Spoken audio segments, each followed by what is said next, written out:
অচিনপুরের পক্ষ থেকে সবাইকে স্বাগত। সুপ্রিয় ভিউয়ার, অচিনপুরের যে ব্লগের ভিডিওতে আপনাদেরকে স্বাগত জানাই। আমরা দাঁড়িয়ে আছি কালীগঙ্গার তীরে এবং আমাদের পেছনে এটি হচ্ছে হজরতপুর হাট এবং এটি কালীগঙ্গা নদী বয়ে চলেছে। এই কালীগঙ্গার তীর ঘেঁষেই যে আরেকটি হাট সেটি রয়েছে পাড়া গ্রামে। আজকে আমরা যে আমাদের যে অচিনপুরের এক বন্ধু যে রিয়াজ ভাইয়ের যে অচিনপুরে একটি বাড়ি আছে এবং সেই বাড়িটি কোথায় এবং কিভাবে লোকেশন সেটি আসলে পরিপূর্ণ বোঝানোর জন্য এই ভিডিওটি করা। আমরা কিভাবে কোথায় বসে ব্লগগুলো করি। তো খোকন ভাই একটু বলেন আপনার বাড়িটা কোথায় একটু বলেন। আমার বাড়িটা একটু যদি দিয়ে ঘুরে আসেন, চলেন আমরা এগিয়ে আসেন। হ্যাঁ, এখান থেকে দেখলে এই যে গাছটা দেখা যাচ্ছে, বড় গাছ একটা, এটা কি বলে, ইউক্লিপটাস গাছ নাকি গাছ? হ্যাঁ, এরকমই কিছু। হ্যাঁ, এই গাছটা হচ্ছে আমার একটা বাউন্ডারি, একদম কোণা ঘেঁষে। বাকি যে গাছটা দেখা যাচ্ছে এলাকায় সবাই বলে এটা আম বাগান। এই আম বাগানটা হচ্ছে আমার। আম বাগানটা আপনার। এইটা হচ্ছে হজরতপুর হাটের শেষ সীমানা। এই হাটের শেষ সীমানা এখানটায়। এই শেষ সীমানার পার দিয়ে হচ্ছে এই আমার ঠিক জায়গার যে ঢোকার যে মুখটা, হ্যাঁ, সেই মুখের সামনে দিয়ে এই রাস্তাটা এসে নদী পর্যন্ত এসছে। লোকেশন চমৎকার, আমার খুব ভালো লাগে। হ্যাঁ, খুবই চমৎকার একটা লোকেশন আসলে এই জায়গাটায়।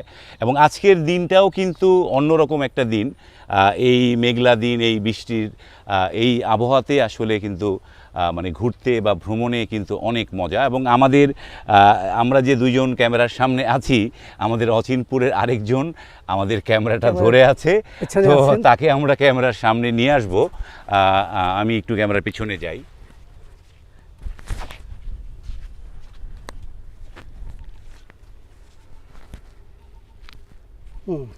উনি হচ্ছে সালাউদ্দিন পল্টু। হ্যাঁ, আমাদের বন্ধু সালাউদ্দিন পল্টু।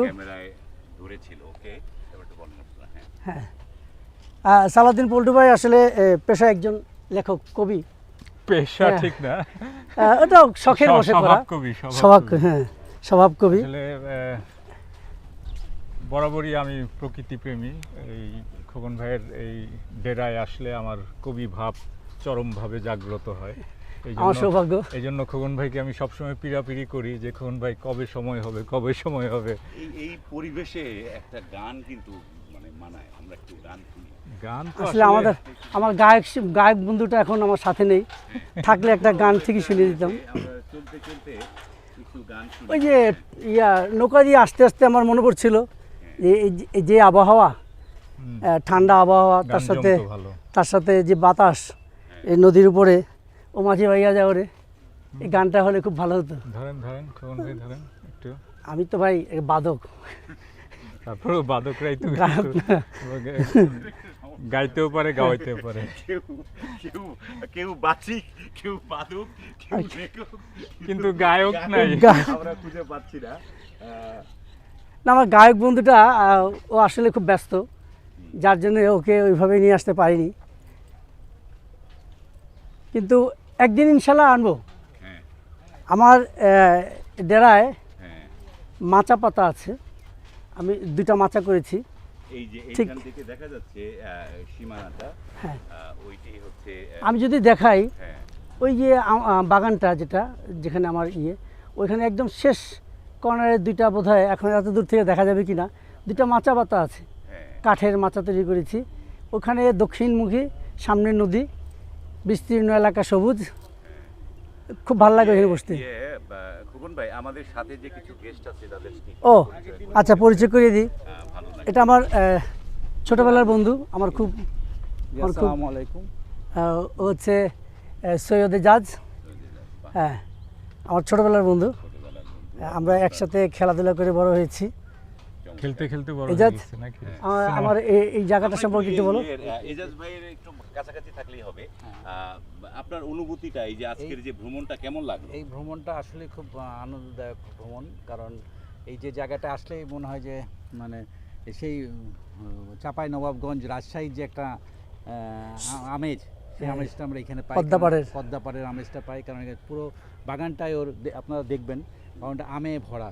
হলো গাছগুলো এই মুহূর্তে? এই মুহূর্তে সেগুলো খুবই ভালো লাগে, সত্যি কথা, এখানে আসলে মনটা জুড়িয়ে যায়। এবং এই যে তার যে এই যে বাড়ি, এই যে আমবাগানের বাড়ি, এবং এই পাশে হচ্ছে নদী, এবং নদীর কিন্তু একদম সন্নিকটে, তাই না? হ্যাঁ। নদীর বাতাসটা কিন্তু এখানে পাওয়া যায়। আপনাদের সবাইকে দাওয়াত আমার এই বাগান বাড়িতে। একটা মানে এই মানে খোকন ভাইয়ের ডেরায় আমরা আরও একটা বড় সড়ো আয়োজন করব, আমরা সেই প্রত্যাশায় আছি। এবং